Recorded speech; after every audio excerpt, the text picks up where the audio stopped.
नमस्कार, good morning India में आपका स्वागत है। और शुरुआत मध्य प्रदेश से कर रहे हैं, जहां पर आज कैबिनेट का विस्तार होने जा रहा है। शिवराज सिंह मंत्रिमंडल में खींचतान काफी चली है और अब मंत्रिमंडल जो है उसका विस्तार होने जा रहा है। सुबह 11 बजे 25 विधायक मंत्री पद की शपथ लेने जा रहे हैं। इनमें भाजपा से गोपाल भार्गव समेत 5 पूर्व मंत्री और 10 नए चेहरे मंत्री पद की शपथ ले सकते हैं, जिनमें सिंधिया कैंप के 9 से 10 करीबियों को मंत्री पद हासिल हो सकता है। शिवराज के चहेतों में रामपाल सिंह, राजेंद्र शुक्ला मंत्री पद से दूर रहेंगे, लेकिन इंदौर से रमेश मंदोला, उषा ठाकुर के मंत्री बनने के आसार हैं, जबकि उज्जैन से डॉक्टर मोहन यादव, बड़वानी से प्रेम सिंह पटेल, मंदसौर से यशपाल सिंह सिसोदिया, कुंवर सिंह टेकाम, सतना से राम खिलावन पटेल मंत्री की रेस में आ गए। और कया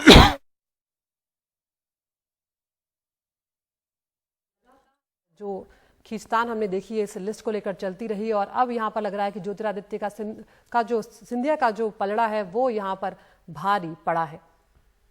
सुनते हैं कल शिवराज सिंह चौहान ने क्या कहा था। किसको मिलेगा और विष किसको मिलेगा? मंथन से अमृत ही निकलता है, विष तो सिर्फ पी जाते हैं। सरकार को 100 दिन पूरे हो गए हैं। आज महामहिम राज्यपाल शपथ ग्रहण करेंगे, कल मंत्रिमंडल शपथ ले लेगा। और अनुराग द्वारे हैं हमारे साथ इस बारे में ज्यादा बात करने के लिए। सीधे अनुराग के पास चलते हैं। अनुराग, कई दिन से ये कवायद चल रही थी, दिल्ली का दौरा हुआ, फिर लगा अटक गया, फिर लगा वापस ट्रैक पे है, और आखिर वो दिन है आज का जिसमें उन विधायकों की जो उम्मीदें थी मंत्री बनने की वो पूरी होते जा रही है। किनकी पूरी होने जा रही हैं और कौन से बड़े नाम हैं जो इस बार पीछे छूट जाएंगे या फिर मंत्री नहीं बनेंगे? देखिए, अगर आप तारीखों की बात करें तो और 101 दिन है आज जब मध्य प्रदेश में मुख्यमंत्री को मिलाकर सिर्फ 6 लोग काम कर रहे हैं। मंत्रिमंडल उनका 5 लोगों का है और जो पहला विस्तार मिनी कैबिनेट का हुआ था उसके बाद भी 71 दिन हो गए हैं। अब जाकर राज्य को सारे मंत्री हो सकता है मिल जाएं, 1-2 सीटें छूट जाएंगी। कहीं ना कहीं अगर आपने शिवराज सिंह चौहान के वक्तव्य को सुना तो अमृत पीने वाली बात उन्होंने कही, जहर पीने वाली बात उन्होंने कही, अमृत बांटने वाली बात कही। तो जो छाप दिख रही है मंत्रिमंडल विस्तार में उसमें यही लग रहा है कि ज्योतिरादित्य सिंधिया के खेमे का पलड़ा भारी पड़ा है। कल रात को बीजेपी के एक वरिष्ठ नेता ने मुझसे कहा कि पूरी जो राज्य की इकाई थी वो ये मानकर बैठी थी कि 7 लोगों को सिंधिया खेमे से मंत्री बनाया जाना है, लेकिन जब वो पहुंचे तो पता लगा, शिवराज सिंह चौहान जब दिल्ली पहुंचे तो पता लगा कि भाई 7 की नहीं, केंद्र नेतृत्व ने तो 12 का आश्वासन दिया हुआ है। तो ये 5 मंत्री प्लस जो 3 और कांग्रेस से आए थे 4, जिसमें से 3 मंत्री बन रहे हैं जो सिंधिया के करीबी नहीं माने जाते। ऐसा माना जा रहा है कि पूरे ऑपरेशन रंग पंचमी में बीजेपी उनको अपने खेमे में खुद से लेकर के आई है। तो इन मंत्रियों को जब आप 15 मंत्रियों की जगह दे देते हैं तो बीजेपी के ऑटोमेटिक आप एक 7 से 8 जो वरिष्ठ लोग हैं उनके नाम कट जाते हैं। अब इसमें से कई ऐसे हैं जो शिवराज सिंह चौहान के करीबी रहे, संगठन ने भी मुहर नहीं लगाई, चाहे वो विंध्य के क्षेत्र के कद्दावर नेता राजेंद्र शुक्ल हों जो बहुत करीबी माने जाते हैं, या फिर यहाँ पास के ही रामपाल सिंह हो वो भी बहुत करीबी माने जाते हैं, गौरी शंकर बिसेन हो, इन सब के नाम कट रहे हैं। संजय पाठक जो ऑपरेशन रंग पंचमी के बड़े सूत्रधारों में से एक माने जाते हैं, राज्य के सबसे रईस विधायक हैं, पहले कांग्रेस में थे फिर बीजेपी में आए, मंत्री भी बने, बीच में दिग्विजय सिंह ने कहा भी कि उनका परिवार तो कांग्रेसी रहा है, उनका भी पत्ता कट रहा है। तो ये कुछ ऐसे नाम हैं जो चौंकाने वाले हैं, जिनका पत्ता कट रहा है। कुछ नए नामों को संगठन लेकर आ रहा है, लेकिन जो बड़ी बात वो यही है कि ज्योतिरादित्य सिंधिया अब मध्य प्रदेश में बीजेपी की राजनीति करने लगे हैं। इसमें उनकी छाप दिख रही है। इसको इस रूप में भी समझा जाता है कि अब वो राजनीति में बहुत ज्यादा मध्य प्रदेश में बीजेपी की राजनीति में आज से एक्टिव हो जाएंगे। आने के बाद, शपथ ग्रहण के बाद वो उन 22 विधायकों से मिल रहे हैं, उनके क्षेत्र में क्या क्या काम होने उस पर चर्चा करेंगे, ऐसा बताया गया हमें, और इस पर भी कि आने वाले उपचुनाव में रणनीति क्या होगी। इसके अलावा वो कार्यकर्ताओं को शामिल कराने वाले कार्यक्रम में भी शामिल रहेंगे और फिर कल दिल्ली जाने से पहले वो एक वर्चुअल रैली भी बीजेपी की तरफ से संबोधित करेंगे। जी, बहुत शुक्रिया अनुराग इस तमाम जानकारी के लिए। तो जिस तरह से शारिक शिवराज सिंह चौहान ने कहा कि मंथन निकलता है तो विष शिव को ही पीना पड़ता है, यहाँ पर कमलनाथ जो पूर्व मुख्यमंत्री रहे उनका बयान में देख रही हूँ कहीं पर उन्होंने कहा है कि अब ये जो विष है ये रोज पीना पड़ेगा, क्योंकि मंथन इतना लंबा हो गया है कि अमृत तो निकला ही नहीं, विष ही निकला है। तो यानी कि शिवराज सिंह चौहान की राह आगे भी आसान नहीं है।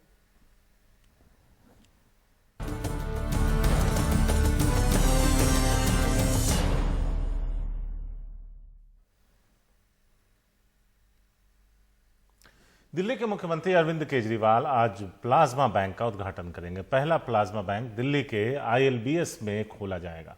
डॉक्टर और अस्पतालों को मरीज की जरूरत को देखते हुए प्लाज्मा के लिए यहां संपर्क करना होगा।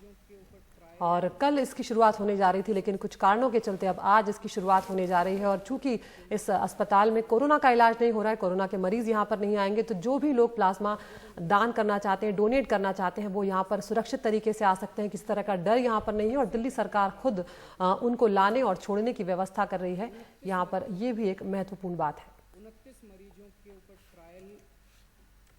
दिल्ली में देश का पहला प्लाज्मा बैंक खुलने जा रहा है। मेरे साथ दिल्ली के डिप्टी CM मनीष सिसोदिया हैं, जो कि इस समय स्वास्थ्य मंत्रालय का जिम्मा भी संभाल रहे हैं। सर, एक कंफ्यूजन इस बात को लेकर हुई कि कौन प्लाज्मा डोनेट कर सकता है, कौन नहीं। कि पहले बात थी कि 14 दिन के बाद, ठीक होने के 14 दिन बाद कर सकते हैं, लेकिन नेशनल ब्लड ट्रांसफ्यूजन काउंसिल है, उसकी जो गाइडेंस आई उसमें ये कहा गया कि ठीक होने के 28 दिन बाद ब्लड डोनेट कर सकते हैं। तो क्या स्थिति स्पष्ट हो पाई है अभी? देखिए, ये प्लाज्मा डोनेशन है। हाँ। और कोरोना से ठीक हुआ कोई भी आदमी, जो डॉक्टर्स हमारे एक्सपर्ट्स ये सब बता रहे हैं कि लगभग 15 दिन बाद, रिकवर होने के 15 दिन बाद अच्छा, आप प्लाज्मा डोनेट कर सकते हैं।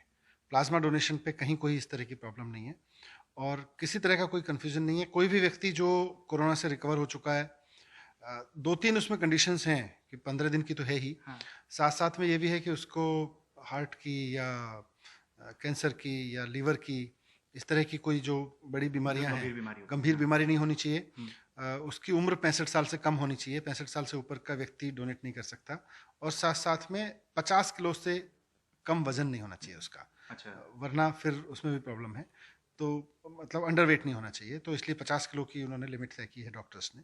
तो इसके अलावा कोई भी व्यक्ति डोनेट कर सकता है। अच्छा, तो मतलब ये ठीक होने का मतलब ये माने कि नेगेटिव होना या फिर जो होम आइसोलेशन में होंगे उनका जो समय पूरा हो गया, तो उसको हम मान लें कि ठीक हो गया या नेगेटिव हो गया है, एक ही बात है। ठीक होने का एक रिकवरी का एक पीरियड है। हाँ। कि आप टेस्ट नेगेटिव आते हैं या आपका जब टेस्ट हुआ उसके 10 दिन के अंदर अगर आपको सिम्टम्स डेवलप नहीं हुए, हाँ। तो आज भारत सरकार की जो गाइडलाइंस हैं, हाँ। उसके हिसाब से आप ठीक मान लिए जाते हैं। ठीक। तो उसके बाद से 15 दिन बाद आप प्लाज्मा डोनेट कर सकते हैं। ठीक है, तो ये आपने स्थिति स्पष्ट कर दी कि थोड़ा कन्फ्यूजन इसको हो रहा था। इसके अलावा सर, एक लोगों के मन में ये सवाल जरूर है कि दोबारा से हम कहीं संक्रमित ना हो जाएं, हम डोनेट करने जाएं, कहीं संक्रमित ना हो जाएं, इसको लेकर आप क्या कहेंगे?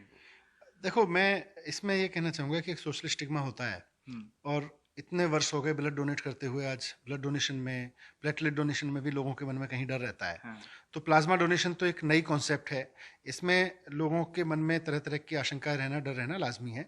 पर एक्सपर्ट्स के आधार पर और मतलब हम सबको मिलके लोगों को ये कॉन्फिडेंस दिलाना ज़रूरी है कि अगर ना चाहते हुए भी आप कोरोना से बीमार हुए और आज आपके पास में वो स्थिति है कि आप किसी की जान बचा सकते हैं, तो आपको आगे आना चाहिए।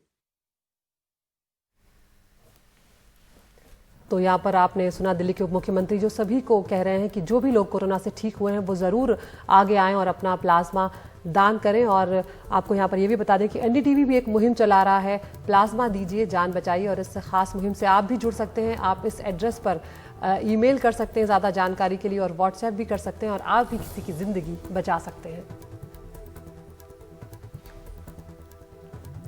कोरोना वायरस को लेकर बनने वाली वैक्सीन मरीजों को ठीक करने में ज्यादा कारगर साबित हो सकती है। वायरस की जीनोम सीक्वेंसिंग में जुटे centre for cellular and muscular biology ने बताया है कि वायरस ज्यादा म्यूटेट नहीं कर रहा।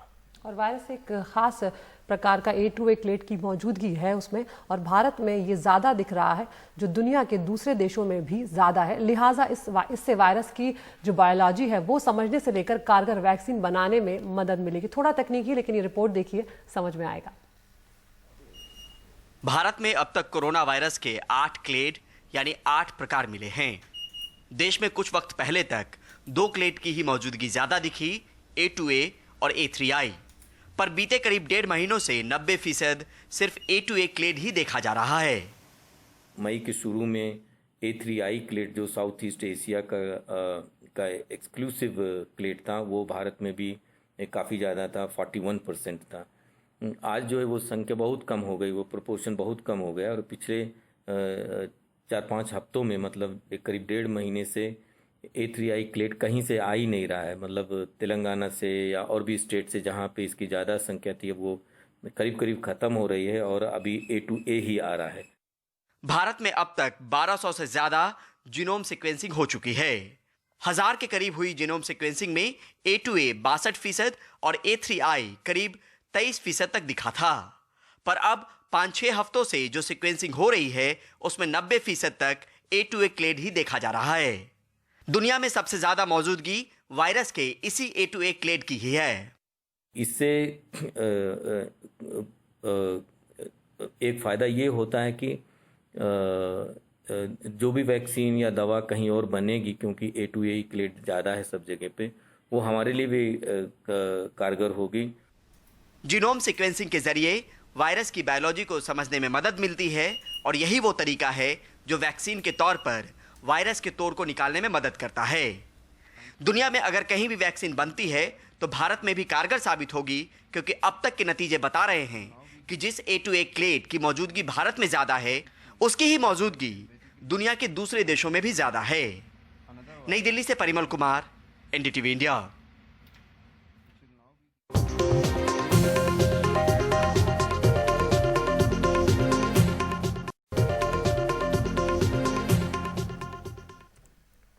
कांग्रेस महासचिव प्रियंका गांधी को दिल्ली में मिला सरकारी बंगला खाली करना होगा। Ministry of housing and urban affairs ने नोटिस भेजा है जिसमें प्रियंका को लोधी स्टेट में टाइप 6B बंगला 1 महीने के अंदर खाली करने का आदेश है। नोटिस में लिखा है कि अब उनके पास SPG सुरक्षा नहीं है, इसलिए उन्हें सरकारी बंगला नहीं मिल सकता। पिछले साल नवंबर में प्रियंका, उनकी मां सोनिया गांधी और भाई राहुल गांधी से SPG कवर वापस ले लिया गया था। प्रियंका के पास अब Z+ सिक्योरिटी है।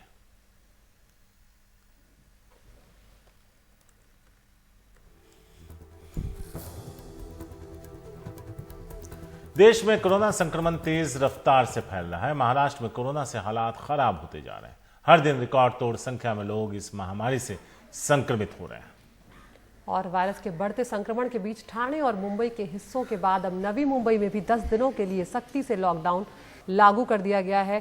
पनवेल और नवी मुंबई में शुक्रवार 3 जुलाई से रात 12 बजे से 13 जुलाई की रात 12 बजे तक सख्त लॉकडाउन लागू होगा।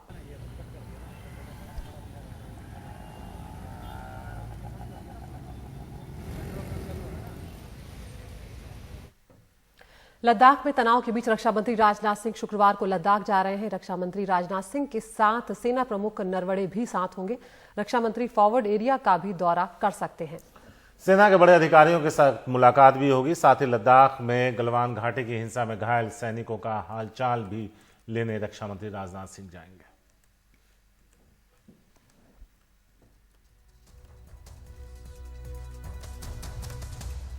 वहीं परिवहन मंत्री नितिन गडकरी ने कहा है कि हाईवे परियोजनाओं में चीनी कंपनियों के शामिल होने की इजाजत नहीं होगी।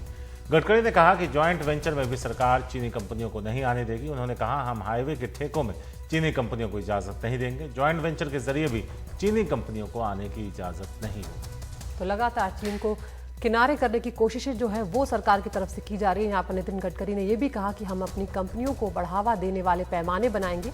तकनीक या डिजाइन में विदेशी कंपनियों की मदद ले सकते हैं, मगर उनमें चीन नहीं होगा।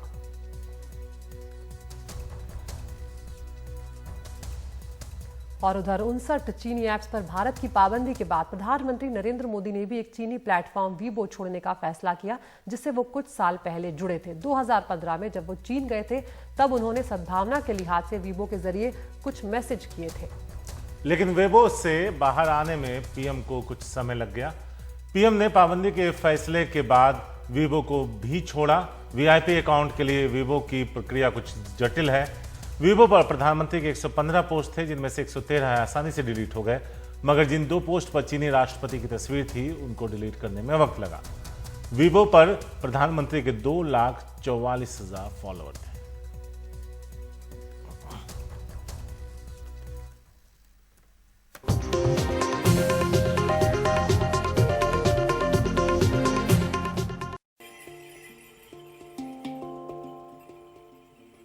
नमस्कार, देश प्रदेश के इस खास सेगमेंट में आपका बहुत बहुत स्वागत है। मैं हूं आपके साथ जया कौशिक त्रिवेदी। सबसे पहले बात करते हैं बिहार की, जहां इस वक्त राजनीति एनडीए में खास तौर से खूब गरमाई हुई है। सब कुछ वहां पर इस वक्त ठीक ठाक नहीं चल रहा है। खासकर बिहार के मुख्यमंत्री नीतीश कुमार और लोक जनशक्ति पार्टी के अध्यक्ष चिराग पासवान के बीच सीटों के बंटवारे को लेकर खींचतान चल रही है। चिराग पासवान ने अपनी पार्टी के मुंगेर जिलाध्यक्ष राजेंद्र भारती को सिर्फ इसलिए हटा दिया क्योंकि उन्होंने बयान दिया था कि बिहार में एनडीए गठबंधन अटूट है। चिराग पासवान के इस कदम से मतभेद सार्वजनिक हो गए हैं, सार्वजनिक पटल पर आ चुके हैं कि यानी एनडीए में सब कुछ ठीक नहीं चल रहा है। मनीष कुमार पटना से हमारे साथ जुड़ गए हैं ज्यादा जानकारी के साथ। मनीष, यहाँ एक तरफ हम देख रहे थे प्रधानमंत्री के संबोधन में जब उन्होंने छठ मैया का जिक्र किया, कहीं ना कहीं बिहार की राजनीति का इशारा हुआ था। बिहार की राजनीति में इस वक्त अंदरूनी खाते क्या कुछ चल रहा है? एनडीए में कहीं ना कहीं खटपट चल रही है, क्योंकि जिस तरह से जिलाध्यक्ष को मुंगेर के हटाया गया है यहाँ पर एलजेपी ने, बातें बहुत सी उजागर हो रही हैं। यह देखिए, निश्चित रूप से एनडीए के तीनों घटकों में नहीं, खासकर नीतीश कुमार और चिराग पासवान के बीच में रिश्तों में खटास आई है और इसका फैसला आगामी एक हफ्ते में चल जाएगा कि क्या चिराग पासवान एनडीए में रहेंगे या नहीं। इसके पीछे कई सारे कारण हैं। चिराग पासवान का कहना है कि नीतीश कुमार उन्हें राजनीतिक रूप से भाव नहीं देते हैं, उनके फोन कॉल को रिटर्न नहीं करते हैं, उनकी चिट्ठियों को एक्नॉलेज नहीं करते हैं।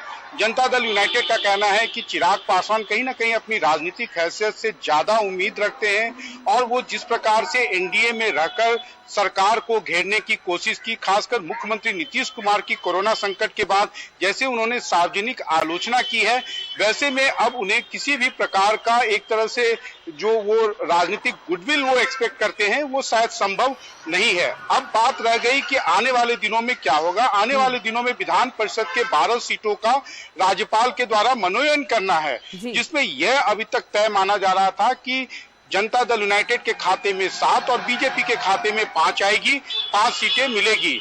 लेकिन चिराग पासवान का कहना है कि लोकसभा में जिस प्रकार 17-17-6 हुआ, उसी तरीके से उसी आधार पर इस बार भी 5-5 2 सीटों का बंटवारा होना चाहिए, यानी कि लोक जनशक्ति पार्टी को भी 2 सीटें इस विधान परिषद के चुनाव में या विधान परिषद के मनोनयन में उन्हें भी मिलनी चाहिए। लेकिन जनता दल यूनाइटेड के नेता कहते हैं कि ये सब कुछ अभी फिलहाल उतना संभव नहीं है। ये सब अब चिराग पासवान को बीजेपी से बातें करनी होंगी। बीजेपी के जो बिहार के प्रभारी भूपेंद्र यादव हैं, पिछले हफ्ते उन्होंने चिराग पासवान से भेंट की थी, कल शाम में उन्होंने नीतीश कुमार से बातचीत की थी। तो बीजेपी इस बात को लेकर खुश है कि कम से कम उसे अब बड़े भाई की भूमिका में है। लेकिन जनता दल यूनाइटेड के नेता कहते हैं कि भले बीजेपी ये माने कि वो बड़े भाई के नेता में है, लेकिन कहीं ना कहीं उनकी पार्टी का चिराग पासवान और लोक जनशक्ति पार्टी से पीछा छूट गया है। अब जो सीटों का तालमेल होगा, पहले जनता दल यूनाइटेड और बीजेपी के बीच होगा और बीजेपी जो भी चाहेगी वो अपने खाते से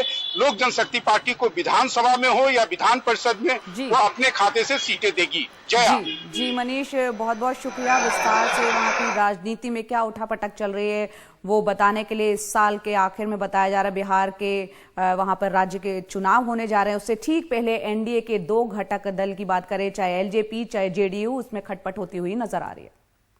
और वहीं बिहार कांग्रेस प्रभारी शक्ति सिंह गोहिल, जो कि कांग्रेस के प्रभारी हैं वहां गठबंधन और तेजस्वी यादव पर दिए बयान के बाद आरजेडी ने अपना रुख एक बार फिर से यहां पर साफ कर दिया है।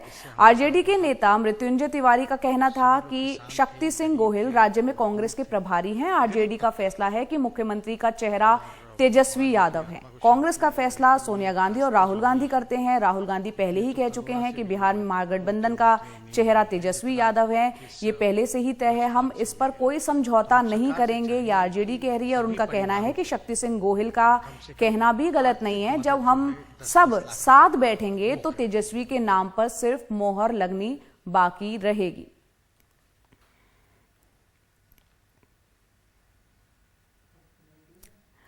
और बिहार में हर साल बरसात में तमाम नई परेशानियां खड़ी हो जाती हैं। बाढ़ के कारण कई इलाके महीनों तक एक दूसरे से कटे रहते हैं। गांव और कस्बों को जोड़ने वाले कई पुल अक्सर पानी के तेज कटाव में बह जाते हैं। एनडीटीवी ने जनवरी में एक ऐसे इलाके की रिपोर्ट आपको दिखाई थी जहां हर साल बारिश में बांस से बना पुल बह जाता है। चुनावी साल में यहां के लोग उम्मीद बांधे हुए हैं कि इस बार शायद पक्के पुल का काम यहां पर शुरू हो जाए। इस नदी को पार करने के लिए बांस का चचरी पुल बनाते हैं गांव वाले। बरसात आते ही ये पुल बह जाता है। इस बार भी बह गया है। पुल के लिए बांस भी गांव वाले अपने पैसे से खरीदते हैं और छोटी नाव के लिए भी अपना ही पैसा लगाते हैं। लोग इस तरह की डोंगी या छोटी नाव के सहारे नदी पार करने को मजबूर हैं। इससे पहले नदी में चेचरी पुल था। अभी देखिए दरिया में पानी आ गया। पानी आने के बाद जो है वो पुल तो चेचरी पुल धंस गया। अब नाव चल रही है। अगर आदमी यहाँ से नहीं जाएंगे तो उनका नमक तेल सब्जी कैसे आएगा। बसैठा ही हम लोगों का जो भी कुछ है बसैठा ही है।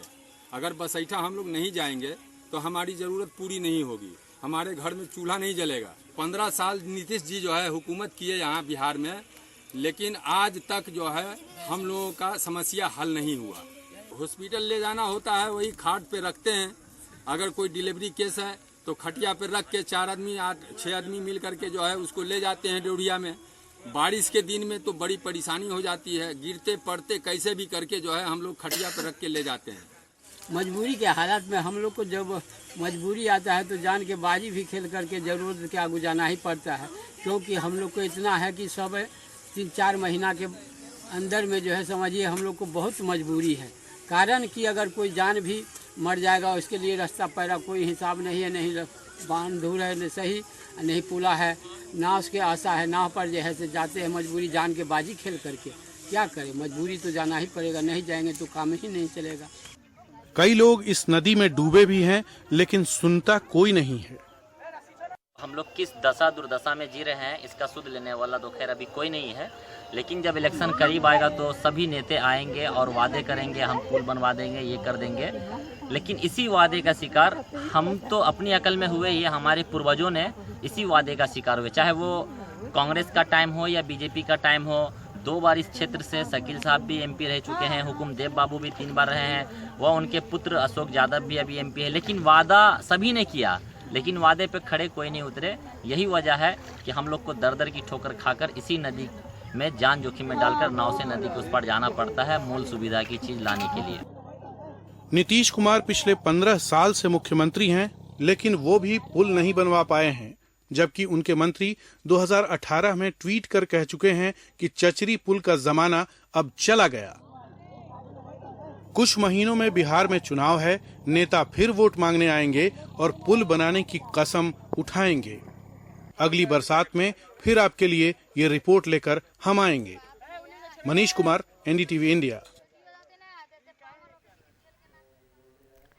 देश में 59 चीनी ऐप्स के बैन में टिकटॉक भी शामिल है और देश में करीब इसके 10 करोड़ एक्टिव यूजर्स थे। उनमें सबसे बड़ी तादाद मुल्क के छोटे शहरों, कस्बों और गांवों में रहने वाले युवाओं की है। उनमें से तमाम को टिकटॉक ने सेलिब्रिटी बना दिया था। वो प्लेटफॉर्म उनसे छिन जाने से तमाम लोग मायूसी महसूस कर रहे हैं। कुछ बड़े टिकटॉकर्स का कहना है कि लोग उन्हें समझा रहे हैं कि टिकटॉक के बाद भी दुनिया है, ताकि वो कोई गलत कदम ना उठा लें।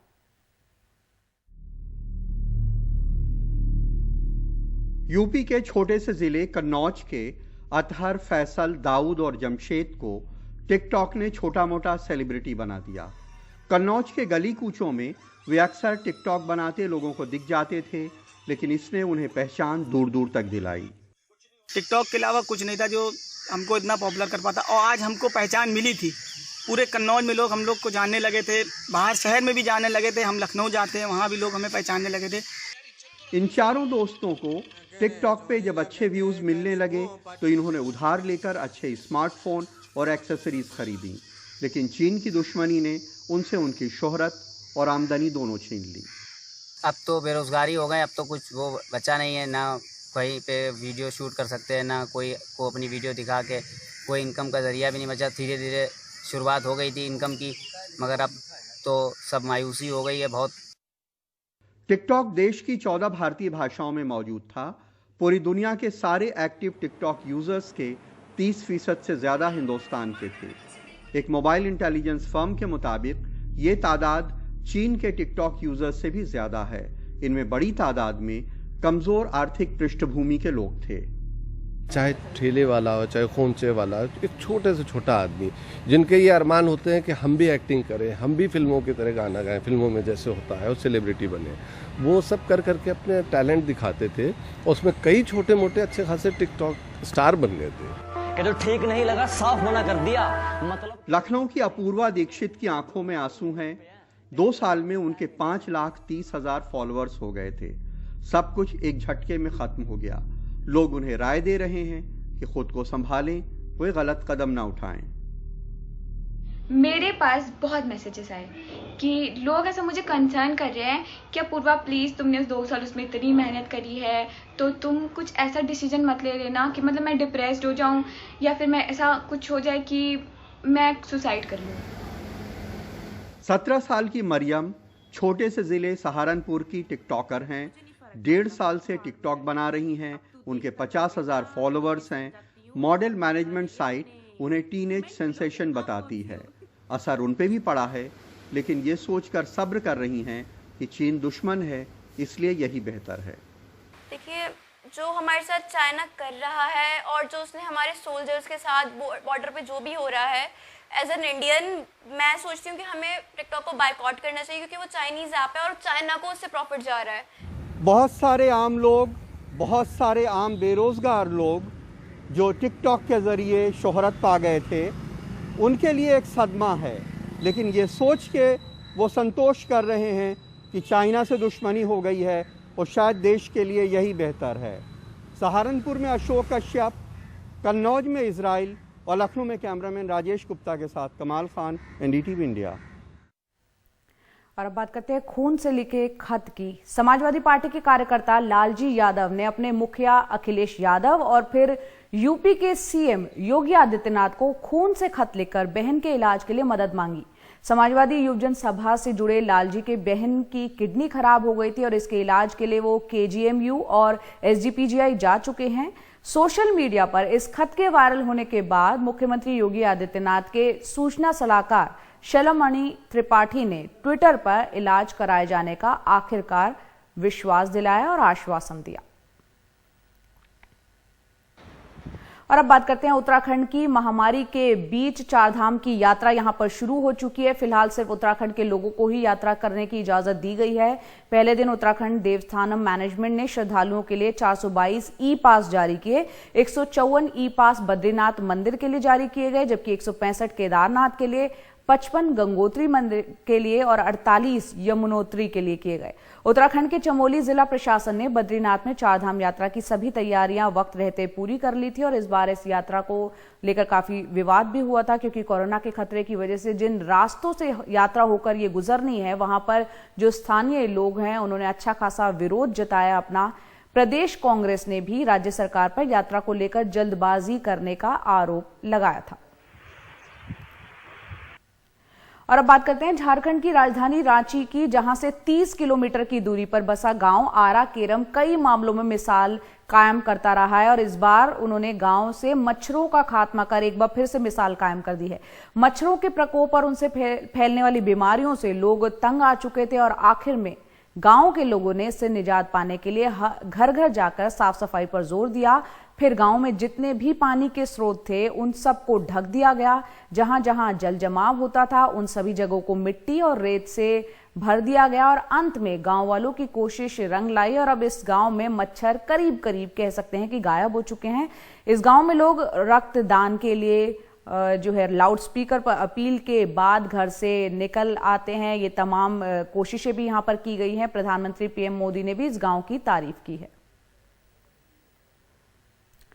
गुजरात की बात करते हैं। इस साल आकाशीय बिजली गिरने से कई राज्यों में हालांकि बड़ी संख्या में लोगों के मरने की खबर आई। गुजरात के सौराष्ट्र से मंगलवार को आकाशीय बिजली गिरने की अलग अलग घटनाओं में 2 बच्चों समेत 7 लोगों की जान चली गई। इस क्षेत्र में भारी बारिश दर्ज की गई। पुलिस के मुताबिक जामनगर जिले के लालपुर में रक्का गांव के खेत में बिजली गिरने से एक महिला और उसके 12 साल के बेटे की मौत हो गई। वहीं द्वारका जिले के एक गांव में 2 महिलाओं की जान चली गई। और अब बात करते हैं 3 किलोमीटर लंबी भारतीय रेल की मालगाड़ी की। इसे सुपर एनाकोंडा भी कहा जा रहा है। साउथ ईस्ट सेंट्रल रेलवे ने 3 मालगाड़ियों को एक साथ जोड़ा। मालगाड़ी में 177 डिब्बे, 3 इंजन थे और यहां पर काफी हजारों टन माल की ढुलाई अब एक साथ हो पा रही है। बिलासपुर चक्रधरपुर डिवीजन के बीच ये रेलगाड़ी दौड़ी। लग रहा है तीनों पार्ट लोड है।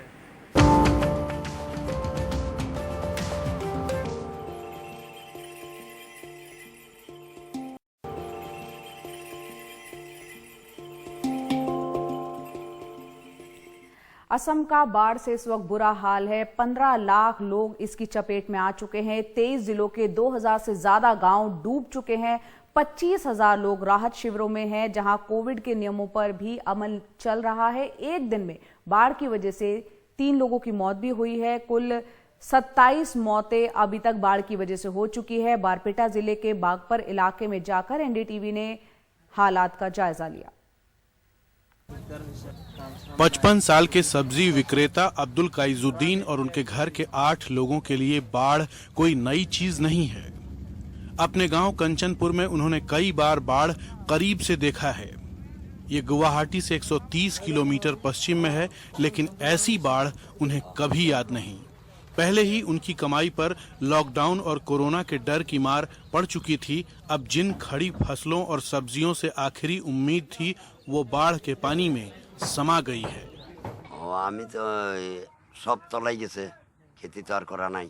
हमने बहुत बाढ़ देखी, लेकिन इस बार हमारे लिए बहुत मुश्किल हालात हैं। इतनी विशाल बाढ़ तो पहले कभी नहीं देखी। हमारी पूरी जिंदगी तहस नहस हो गई। जो काइजुद्दीन का हाल है, वही बागबर विधानसभा के हजारों परिवारों का है। सबसे बुरी मार गांव के गरीबों पर पड़ी है। लॉकडाउन से गुजारा मारा गया था। लोग अपनी उगाई हुई सब्जियों और अनाज के सहारे जिंदा थे, अब वो भी जा चुकी। 35 साल के फखरुद्दीन हमें नाव से बाढ़ में डूबे अपने घर तक ले जाते हैं। वो मछुआरे हैं, 4 लोगों का परिवार है। बाढ़ का पानी बढ़ने के बावजूद वो राहत शिविर में जाना नहीं चाहते। वहाँ कोरोना का खौफ है। लॉकडाउन के बीच बाढ़ आ गई है, इसने हमें तोड़ दिया है। कोरोना के डर में हम कैसे राहत शिविर चले जाएं? किसी का पेट में जो खाना, वो खाना कोविड ने लेके जा रहा है। जो यहाँ पे जो लोग रहता है, हर लोग मजदूर है, कोई लोग बाहर काम नहीं कर पा रहा है। और जो फ्लड है, ये फ्लड तो हम लोगों का जो मौत का प्याला होता है, यह मौत हर बार हम लोगों के लिए आता ही है। कांग्रेस के स्थानीय विधायक शर्मन अली अहमद बागबर के भीतरी हिस्सों में घूम घूमकर राहत सामग्री बांट रहे हैं। बाढ़ नई बात नहीं है और इस बार इस इलाके पर बुरी मार पड़ी है, लेकिन ये ऐसे समय आई है जब हम कोविड के साथ जीना सीख रहे हैं। हम लोगों को जागरूक कर रहे हैं, कोविड पर ट्रेनिंग दे रहे हैं। अब हमें बाढ़ से भी लड़ना है और देखना होगा कि दोनों से कैसे निपटें। ब्रह्मपुत्र अपने पूरे उफान पर है। दशकों से करीब 2000 गांव पूरी तरह बह चुके हैं और करीब 1.5 लाख परिवार बेघर और बेदखल हैं। इस बार चुनौती अलग है और कहीं ज्यादा कड़ी है। बाढ़ से भी लड़ना है और कोरोना जैसी बीमारी से भी। गुवाहाटी से रत्नदीप चौधरी, एनडीटीवी इंडिया। और अब नजर डालते हैं टॉप न्यूज पर, वो 5 खबरें जिस पर एनडीटीवी के यूट्यूब चैनल पर पोल कीजिए और बताइए किन खबरों को पूरे दिन आप चैनल पर विस्तार से देखना चाहते हैं। पहली खबर मध्य प्रदेश से, जहां सिंधिया की चांदी होती नजर आ रही है। उनके 9 करीब विधायक जो है मंत्री बन सकते हैं। आज शपथ ग्रहण है। टिकटॉक को लेकर खबर है, जहां नहीं मिल रहे बड़े वकील टिकटॉक को और केस लड़ने से उन्होंने इनकार कर दिया है। तीसरी खबर, पटरी पर प्राइवेट यात्री ट्रेन 109 रूट्स के लिए टेंडर। चौथी खबर, प्रियंका गांधी को सरकारी घर छोड़ने के आदेश दिए गए हैं। और पांचवी खबर, आसमान पर सोने के दाम 50,000 के पार पहुंचा है 10 ग्राम की कीमत। ये तमाम खबरें हमने आपको दिखाई है। फिलहाल मेरे साथ इतना ही। नमस्कार।